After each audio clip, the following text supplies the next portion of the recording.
नमस्कार दोस्तों, soft learn के लर्निंग सीरीज में आप सभी का स्वागत है। आज हम बबल्स की वर्डस्मिथ पब्लिकेशन की ईवीएस बुक का रिव्यू करेंगे। वर्डस्मिथ पब्लिकेशन की ये बुक मैंने लोकल स्टेशनरी शॉप से खरीदी थी। इसका ये ईवीएस बुक ए पार्ट है, इसका बी पार्ट भी अवेलेबल है। उसी के साथ उनके इतने सारे अलग अलग बुक्स अवेलेबल हैं जो आप खरीद सकते हैं। तो आइए देखते हैं कि इस किताब में क्या है।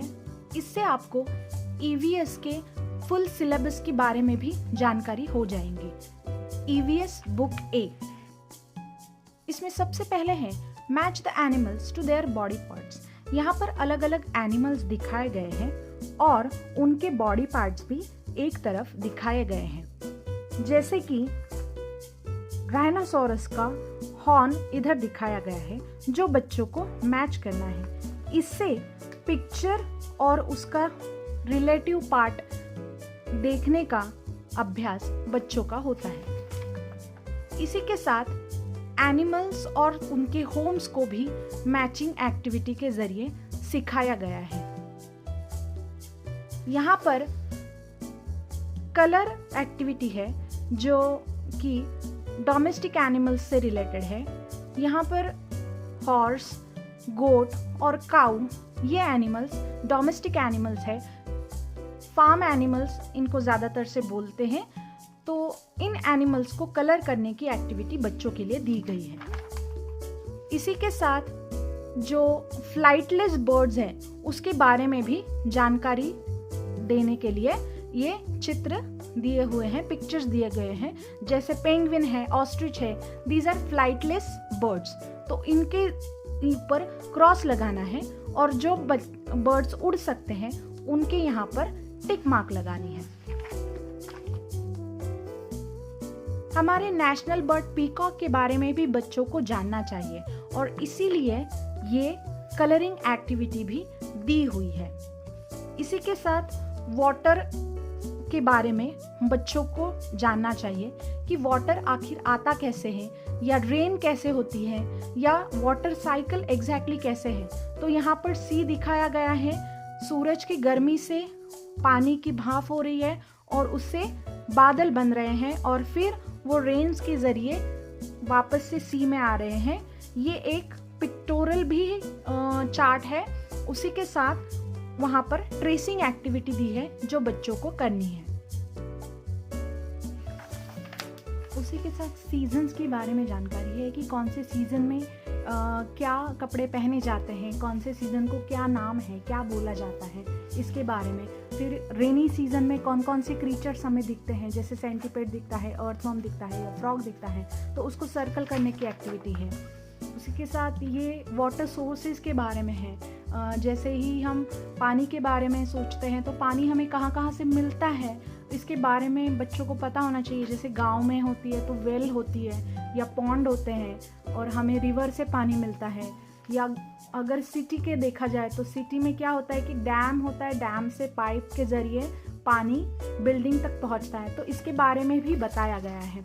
उसी के साथ यूजेस ऑफ वाटर और जो वैल्यू एजुकेशन है कि बच्चे पानी कैसा पीना चाहिए, या पानी वेस्ट नहीं करना चाहिए ब्रशिंग के टाइम पे, या पानी फेंकने की जगह पे पौधों को देना चाहिए। इसके ऐसा भी सेव वाटर सेव अर्थ का मैसेज दिया हुआ है। यूजेस ऑफ वाटर भी बताया गया है जिसमें पानी कहाँ कहाँ पर इस्तेमाल होता है। जैसे कुकिंग के लिए इस्तेमाल होता है, ड्रिंकिंग के लिए इस्तेमाल होता है। तो ये सारी चीज़ें बताई गई हैं। टाइप्स ऑफ प्लांट्स में क्लाइंबर है, श्रब है या क्रीपर है, जिसके बारे में बच्चों को पता होता है, पता होना चाहिए। जनरली ये सारी चीज़ें जूनियर केजी से आगे सिखाई जाती है। नर्सरी में सिर्फ बच्चों को वेजिटेबल्स के बारे में और प्लांट के बारे में बताया जाता है, लेकिन जो प्लांट के टाइप्स है उसके बारे में धीरे धीरे जूनियर केजी सीनियर केजी में बताया जाता है। तो प्लांट से हमें क्या क्या मिलता है इसके बारे में बताया गया है। डिफरेंट टाइप्स ऑफ प्लांट कैसे होते हैं, जैसे बरगद का पेड़ है या केले का पेड़ है तो वो अलग अलग दिखते हैं, कोकोनट ट्री है, मैंगो ट्री है, इसमें पार्ट्स ऑफ द प्लांट दिखाए गए हैं। जैसे प्लांट्स के बारे में है उसी तरह से फ्लावर्स से हमें क्या क्या मिलता है। जैसे सोप बनाने के लिए यहाँ पर लोपामुद्रा ने गलत टिक मार्क किए हुए हैं, लेकिन फिर भी हमें सोप मिलता है फ्लावर से, मतलब इसेंस उसका यूज़ होता है, ऑयल में यूज़ होता है, इसेंस स्टिक्स में इस्तेमाल होता है, परफ्यूम में इस्तेमाल होता है। उसने सारी जगह पर टिक मार्क लगा दी लोपामुद्रा ने, लेकिन उसको ये कंसेप्ट अभी क्लियर नहीं है, वो नर्सरी में है। जैसे जैसे वो बड़ी होंगी उसको ये सारी बातें पता चलने लगेगी। ये फ्लावर्स और उनके पेटल्स के बारे में जानकारी है, जैसे कम पेटल वाले और ज़्यादा पेटल वाले फ्लावर्स को अलग करना, मैरीगोल्ड को ज़्यादा पेटल्स होते हैं, लोटस को होते हैं। तो ये सब अलग अलग टाइप के फ्लावर्स भी बच्चों को जानकारी EVS के ज़रिए मिलती है। फ्रूट्स के बारे में भी जानकारी EVS में दी जाती है। फ्रूट्स और वेजिटेबल्स को अलग छांटना या जूसी और पल्पी फ्रूट्स कौन से होते हैं उसके बारे में जानकारी देना। उसी के साथ वेजिटेबल्स में अंडरग्राउंड वेजिटेबल्स कौन से होते हैं, या तो जो वेजिटेबल्स हम कच्चे खा सकते हैं, जैसे रेडिश है या तो टमाटर है, हम कच्चा खा सकते हैं, अनियन भी कच्चा खा सकते हैं। तो इसके बारे में भी बच्चों को जानकारी दी जाती है। यहाँ पर बॉडी पार्ट्स के लिए लेटर्स लिखने हैं, हेड को H लिखना है, यहाँ पर हैंड्स के लिए, फिंगर्स के लिए F लिखना है। इस प्रकार से ये एक्टिविटी है। सेंसरी ऑर्गन्स बच्चों को सिखाए जाते हैं। सेंसरी नोज टू स्मेल है तो फ्लावर को हम स्मेल करते हैं। ब्रीदिंग एक्टिविटी भी नाक से ही होती है। इस प्रकार से बच्चों को जानकारी दी जाती है। यहाँ पर अलग अलग ऑब्जेक्ट दिए हुए हैं और बॉडी पार्ट्स दिए हुए हैं। कौन से बॉडी पार्ट के लिए कौन सा ऑब्जेक्ट या एक्सेसरी इस्तेमाल होती है। जैसे हाथ के लिए वॉच इस्तेमाल होता है, कॉम्ब इस्तेमाल होता है हेयर्स के लिए, ईयर्स के लिए हेडफोन्स इस्तेमाल होते हैं। इस प्रकार से मैचिंग एक्टिविटी के जरिए बच्चों को नॉलेज दी जाती है। उसी प्रकार से पार्ट्स ऑफ द रूम या टाइप्स ऑफ द हाउसेस भी बच्चों को सिखाए जाते हैं। नर्सरी में सिर्फ बच्चों को रूम्स के नाम पता होना एक्सपेक्टेड होता है। जैसे ही वो जूनियर KG में जाए तो बच्चों को ये पता होना चाहिए कि कौन सी चीज़, जैसे ये पिलो है तो वो बेडरूम में रहेगी, या ये फ्लावर पॉट है वो भी बेडरूम में दिखाया गया है। तो इसलिए ये एक्टिविटी बुक में इस प्रकार से ऑब्जेक्ट्स दिए हुए हैं। लेकिन स्पून्स और जो फोक है या बटर नाइफ है वो किचन में रहेगी। इस प्रकार से ऑब्जेक्ट और वोकैबुलरी भी बच्चों की धीरे धीरे डेवलप हो जाती है।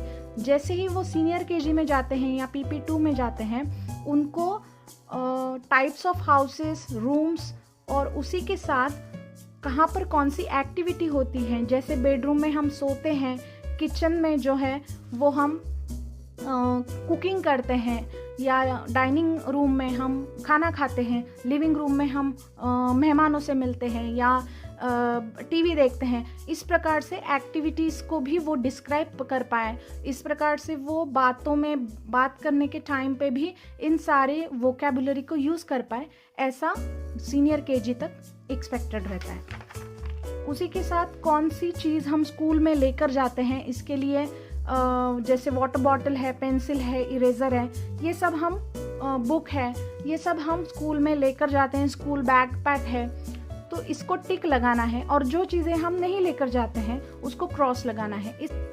यहाँ पर भी एक मैचिंग एक्टिविटी इसी प्रकार से है। जो फंक्शनल पेयरिंग है वो बच्चों को पता लगनी चाहिए।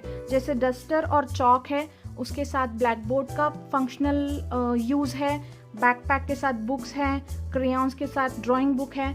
इस प्रकार से फंक्शनल एसोसिएशन बच्चे बनाना सीख जाते हैं। यहाँ पर ट्रांसपोर्ट के बारे में जानकारी दी गई है। इसी के साथ फ्यूल किस चीज़ के लिए लगता है। साइकिल चलाने के लिए फ्यूल नहीं लगता है, बस चलाने के लिए फ्यूल लगता है। तो वो भी एक GK की नॉलेज बच्चों में आ जाए। इसके लिए फास्ट और स्लो के बारे में बच्चे जान पाए, इसके लिए ये ट्रांसपोर्ट व्हीकल्स की एक्टिविटीज़ दी जाती हैं। उसी के साथ जैसे ही ट्रांसपोर्ट के बारे में, रोड ट्रैफिक के बारे में हम जानकारी देते हैं तो रोड सेफ्टी के बारे में बच्चों को पता चले, या ट्रैफिक सिग्नल के बारे में, जेब्रा क्रॉसिंग के बारे में बच्चों को पता चले। इसलिए ये कलरिंग एक्टिविटी भी इस किताब में दी हुई है।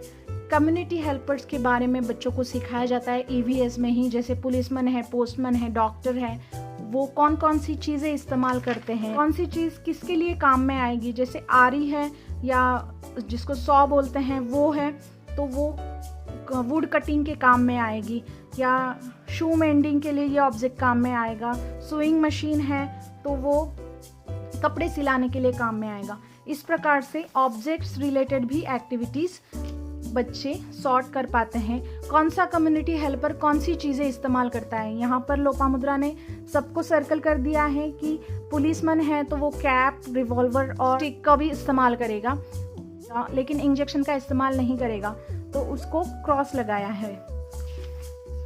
इसी के साथ लिविंग और नॉन लिविंग थिंग्स को अलग करने की एक्टिविटीज़ भी बताई जाती हैं। धीरे धीरे बच्चों को पता चल जाता है कि जो ट्रीज़ है वो लिविंग थिंग्स हैं, हम लोग ह्यूमन बीइंग ये लिविंग थिंग है, लेकिन जो आइसक्रीम है या हाउस है वो नॉन लिविंग थिंग है। इसी प्रकार से बर्ड्स है तो लिविंग है, और कप है तो नॉन लिविंग है। एयर के बारे में बच्चों को जानकारी दी जाती है, जैसे वाटर के बारे में सिखाया जाता है उसी तरह से एयर के बारे में भी बच्चों को सिखाया जाता है। तो एयर में कौन सी चीज़ है जो हवा के साथ उड़ जाएगी, तो पेपर है, लीफ है, प्लास्टिक बैग है, ये हवा के साथ उड़ जाएंगे क्योंकि उसमें वज़न नहीं है। लेकिन स्टोन है या पर्स है वो हवा के साथ उड़ेगी नहीं क्योंकि उसमें वेट होता है। तो ये वेट और हेवी और लाइट का कंसेप्ट, उसी के साथ एयर एक्टिविटीज़ कौन कौन सी होती है, किस चीज़ में हवा का उपयोग होता है, जैसे बलून फुलाने में, काइट को फ्लाई करने में हवा का ज़रूर उपयोग होता है, या कैंडल्स ब्लो करने में, लेकिन वाटरिंग द प्लांट्स में हवा का ज़रूरी नहीं है। तो इस प्रकार से बच्चे धीरे धीरे कंसेप्ट्स को सीखने लगते हैं। हेल्दी और अनहेल्दी फूड्स के बारे में भी बच्चों को अवेयर किया जाता है कि चिप्स खाना बुरी बात होती है, उसी की जगह सैलड्स खाने चाहिए। और आखिर में है सीड्स के बारे में जानकारी कि कौन सा सीड कैसा दिखता है। जैसे मैंगो का सीड है वो कुछ इस प्रकार से दिखता है, उसी की जगह जो जैक फ्रूट है, जैक फ्रूट का सीड इस प्रकार से दिखता है, तो उसको मैच कराने की एक्टिविटी है। चीकू का सीड है, तो ये सीड्स हम खुद भी बच्चों को जब फ्रूट्स लाते हैं मार्केट से तब भी दिखा सकते हैं और अवेयरनेस क्रिएट कर सकते हैं। तो ये थी आज की बुक। इसमें जो सिलेबस कवर है किंडरगार्टन तक, ये बुक आपके काम में आएगी। और नर्सरी से लेकर मैं अभी लोपामुद्रा को कुछ वर्कशीट्स इसमें से सॉल्व कराने चालू कर दिए हैं, और जिसका लोपामुद्रा को फ़ायदा भी होता है। तो आप ज़रूर मुझे बताइएगा कि ये बुक आपको कैसे लगी। इसके डिटेल्स मैं डिस्क्रिप्शन बॉक्स में दे दूँगी। आप ज़रूर वर्डस्मिथ के अलग पब्लिकेशंस जो हैं उसके बारे में भी देखिए, जानकारी देखिए, और ऐसी किताबें बच्चों के लिए ज़रूर लेकर आइए। धन्यवाद। मिलेंगे अगले वीडियो में, तब तक मेरे चैनल को सब्सक्राइब ज़रूर कीजिए, वीडियो को लाइक कीजिए और ज़्यादा से ज़्यादा शेयर कीजिए। Thank you so much. Keep learning.